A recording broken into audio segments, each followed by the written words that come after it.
Hi everyone, this is Tejaswini Madhuri. Welcome to EROTECH Solutions.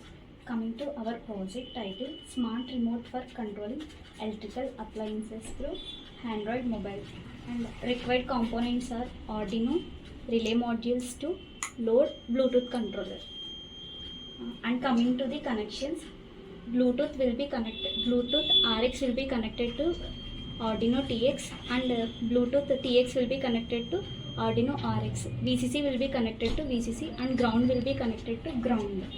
To give the commands of relay on and relay off. Next, relays has 3 pins. In VCC ground. In will be connected to Arduino pin 4 and another relay in will be connected to Arduino pin 5. VCC will be connected to VCC and ground will be connected to ground. Serial Bluetooth controller. Coming to process, we have been installed a mobile application which is serial Bluetooth controller. After that, whenever supply is connected to Arduino port, then connected to the Bluetooth in mobile and operate through a mobile application and sending commands like if I send command capital A, then light will be off. If I send command small a, light will be on. Next, capital B, light will be off.